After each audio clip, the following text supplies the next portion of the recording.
So, let me introduce myself.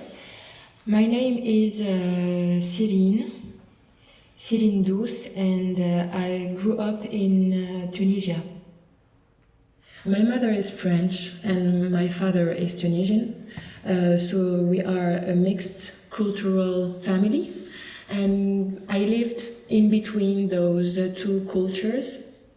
So I really feel that my education and my identity is mixed between those two references in my mind, in my body, and how I communicate with people. And I remember when I was a child that I had blonde hair, and people looked at me in the street as if I were a stranger.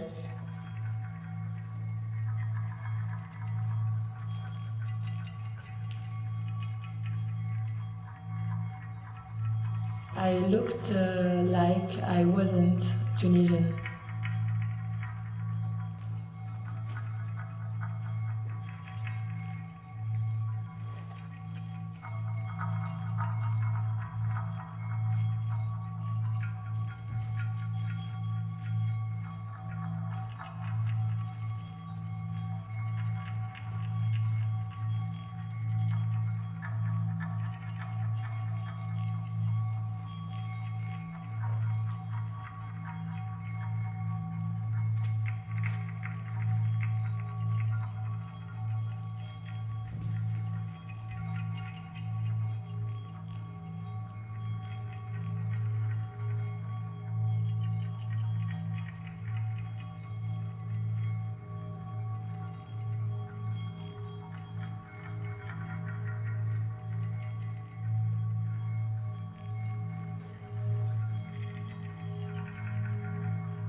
أنا منعم خميس جزيري ونعيش في تونس. Hello, I'm Monam Khmis. I'm from Algeria and I live in Tunisia. My name is Emily. I'm from Wisconsin. Hey, my name is Mohammed Ali. My friend called me Dali, and I'm from Tunisia. I'm Kais. I'm from Tunisia. My name is Alex Doyle, and I'm from South Louisiana. My name is Amy Jane Parr. My friends call me AJ, and I'm from the San Francisco Bay Area of California. My name is Hossein Bouakrosha. I'm from Tunisia.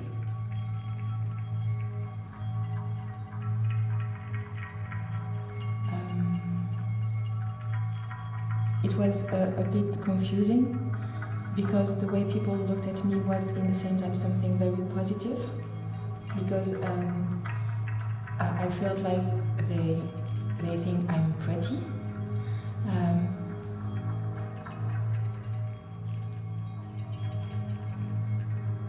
So people wanted to touch my hair or things like that. They had like an expression of fascination for that.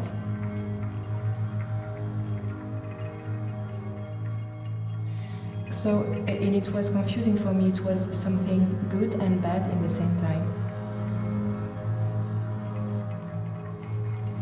Because it was a way to make me feel different. Inside, I didn't feel like I'm different.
سلامة، أنا منعم خميس، جزيري ونعيش في تونس. الاسم معناها بيج سمايل. صحابي معناها كنت ديما كي تبدا فما مشكلة ولا فرحانين ولا مش فرحانين ديما معناها نضحك. The nickname Big Smile, it was known for me because if there is problem or not, I was always here with my big smile. على خاطر معناها نحس كان معناها فما مشكلة معناها ولا ما فماش مشكلة معناها مش بتبدل شيء كان تتغشش ولا كان. Because I just feel if there is problem or not, it will not make change if you get pissed off or like you get sad. Just face it with a smile.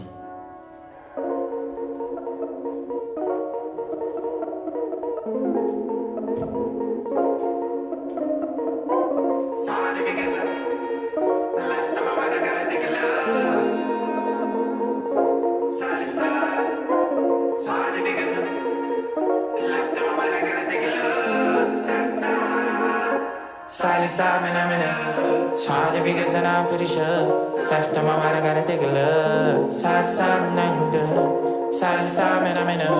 It's hard to figure and I'm pretty sure. Left on my mind, I gotta take a look. Side to side, nothing good. Side to side, man, I'm in a. It's hard to figure and I'm pretty sure. Left on my mind, I gotta take a look. Side to side, nothing good. Side to side, man, I'm in a. It's hard to figure and I'm pretty sure. Left on my mind, I gotta take a look.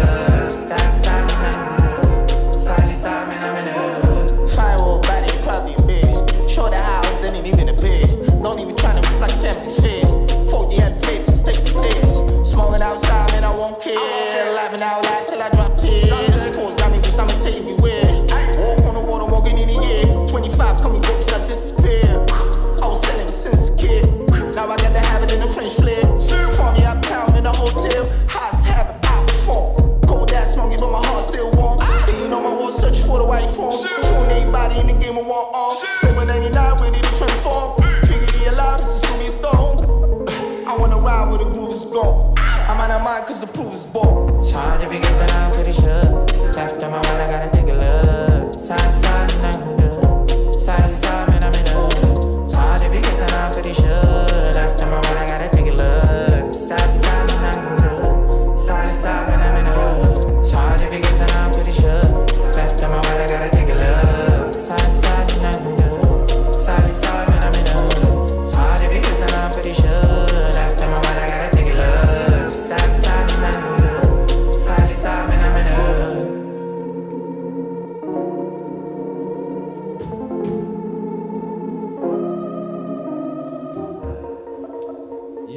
الحاجة هذيك وزعها عملها التوزيع معناها هزها واللي يعرض يقول له بيك سمايل.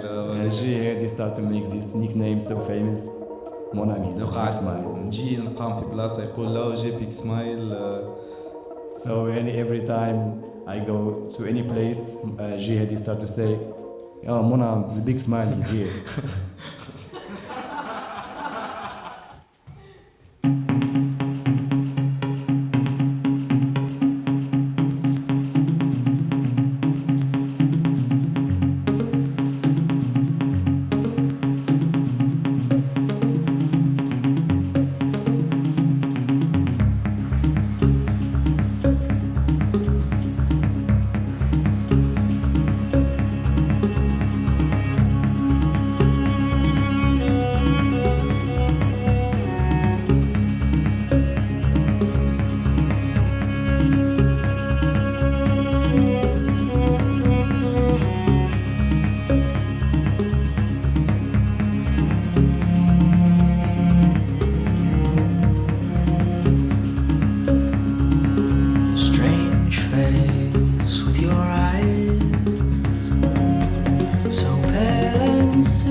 fight. But while the earth sinks to its grave, you sail to the sky on the crest of a wave.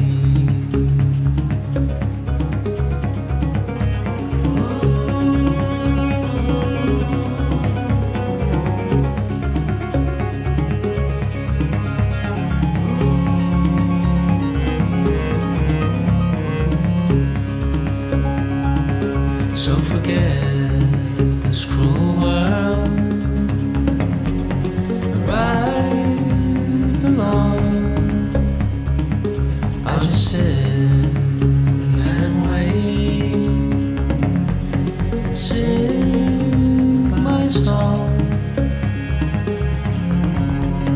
And if one day you should see me in the crowd,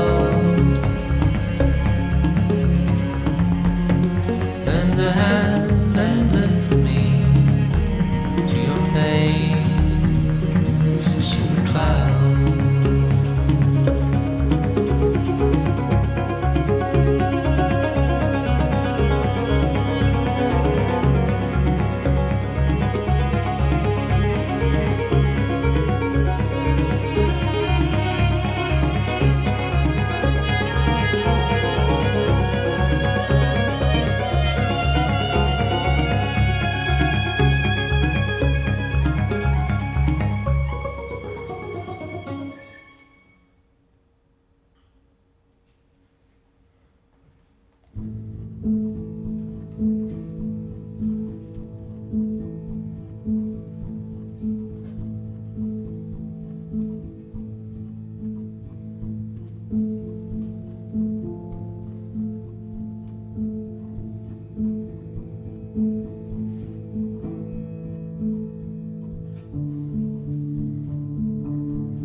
So I grew up in a small apartment in a military residence. My father was a policeman. It's different in Tunisia. Like we have police, and then we have another kind of police. So he was the other kind of police. And my mother passed away. She had a cancer. It's like 6 months when we didn't know about it. And when we did know about it, it was already too late. So she was like only 3 months, and then she was gone. And after that, basically my father was like trying to convince us, like, your mother is here, she's just gone shopping.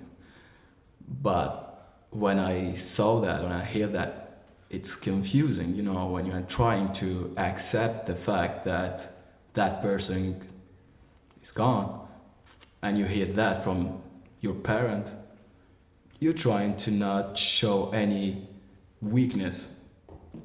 So when you are in this position, trying to control everything when you don't know how to do it, and try to not just give up, because you think about it every second, but you try to convince yourself that everything has an end.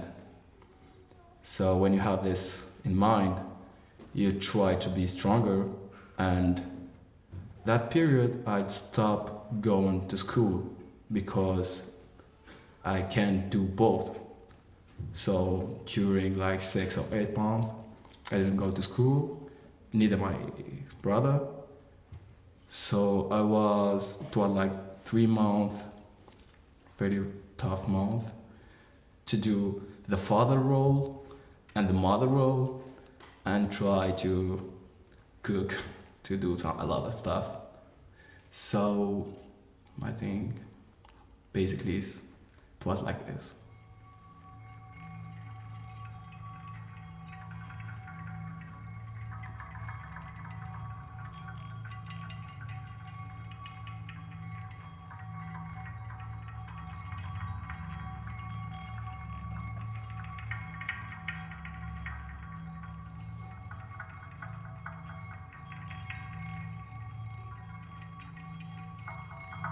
Everything has an end. My father became alright and good after the moment. And I just get back to school because the last thing my mom said to me on telephone, because I didn't see her at the last moment, she told me, take care of your brother and don't forget school. You have to be a better person. And that's what I did.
So my dad is really athletic. He played American football in college, so both my brother and I grew up as pretty active children. We both did a lot of sports, and my brother's 6 years older than me, so I would go to his football games on the weekends. And it was just a really, really nice place, everyone coming together and seeing my dad so proud of my brother and seeing my brother on the field. And at those games, all your senses were awake. The smells and the lights hitting the field hot. But probably my favorite part was the marching band. It's probably one of my earlier memories of my connection to rhythm and movement and how it has the power to really affect an entire crowd. Just the beats, they vibrated the bleachers, but even just the air around you, it was so visceral.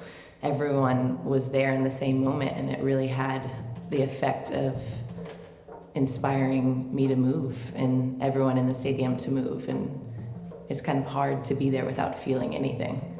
You had to feel something. I was there in the stadium, but I still was inspired to move. And so was everyone around me.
So one time we had a party to welcome to this friend of my ex-wife. She comes from Finland, so it's her first time in Tunisia. So we had a party, we was talking. We was drinking and I was just making a joke because this friend, she was wearing glasses and I just wanted to wear these glasses just for fun, for a few seconds. And the moment when I put these glasses, okay, what's this? I can see life more clearer, and I was thinking that I was blind because it was so different for me. even the way how I see to life, to the sky, to the colors, to the textures, the details of people. Because before it was hard for me to like recognize people from like kind of far distance. Even when I was with my ex-wife, every time when we go out for dinner, she asks me, "Do you see the stars?" I like to like say yes, but I never seen them. Just before I wear the glasses, and now I can see everything. Thanks for God.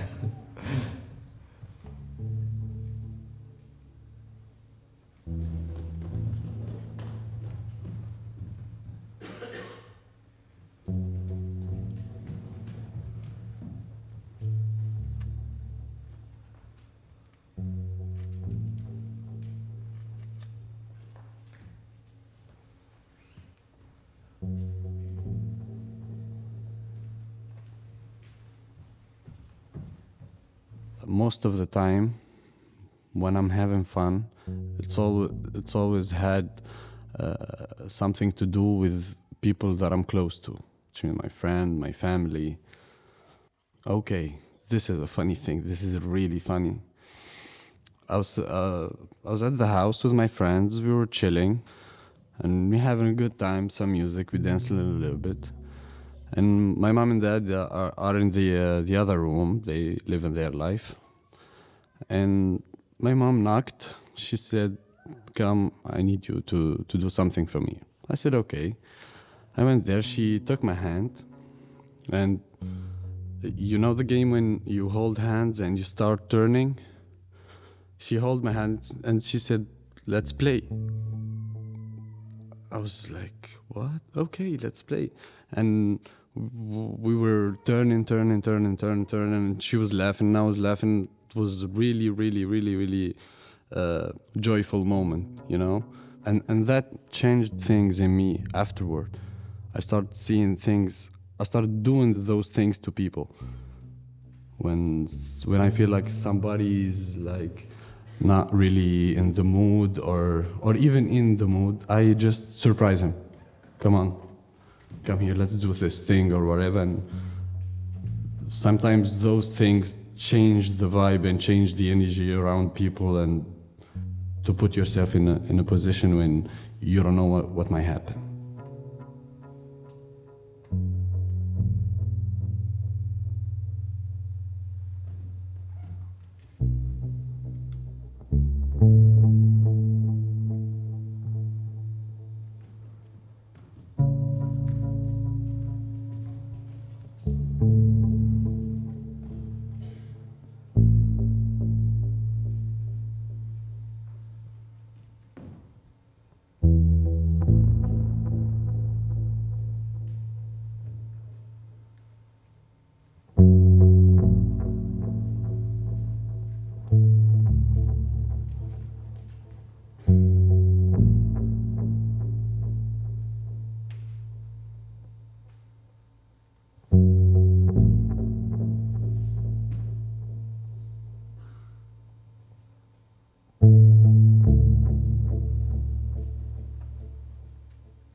So I had a big life transition about 3.5 years ago, 3 years and 4 months ago.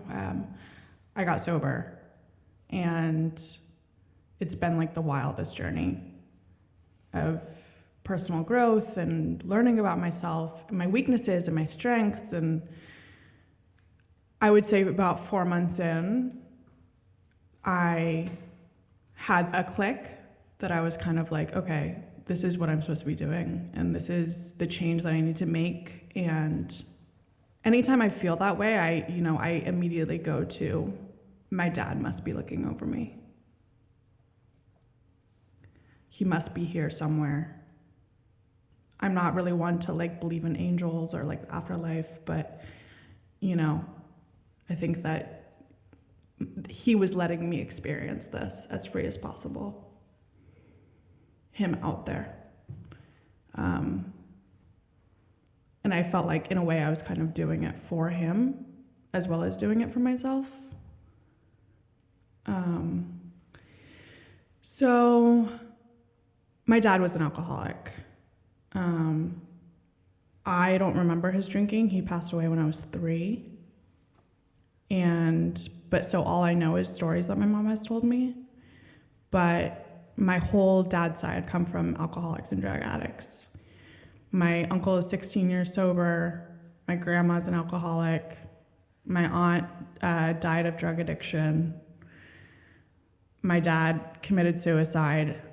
And so there was just a lot of mental health and alcoholism and drug addiction in my family. So that was kind of something that as I was growing up, my mom instilled in me and was like, you're going to either get this gene or you're not. But you got to be hyper aware of this.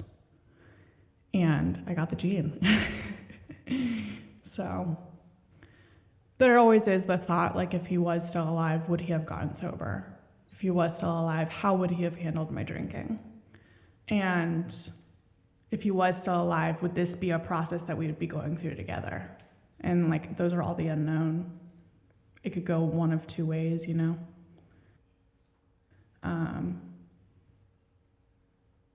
But I think that it would have been nice to have somebody there truly understanding what I was going through.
I'm a dancer and choreographer, and I'm also a mom, so I share those two worlds currently, juggling small kids and an artistic life. I love seeing how my kids play. You know, I have a 3-year-old and a 6-month-old, and especially my 3-year-old, I love seeing how she sees the world with fresh eyes. You know, as adults, we tune so much out. I don't think we could survive if we didn't tune out all the background noise. We'd just be so bogged down with details. But it's refreshing to see a new perspective on life, you know. She's only been around 3 years, and the way that she sees things is with an open curiosity. It's just really refreshing.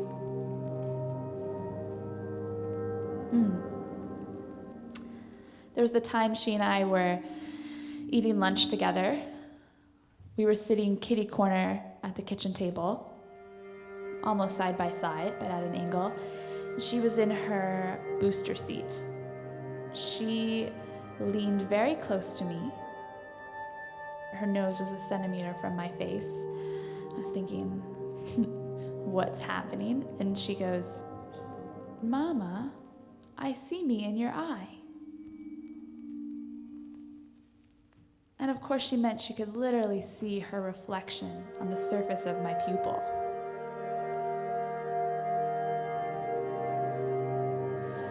And then she sat back in her bumbo seat and continued eating her lunch.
also what I realize now, being an adult, is that my parents, being very different, my mother coming from France and my father from Tunisia, it wasn't easy for them to stay together as a couple, and they really loved each other.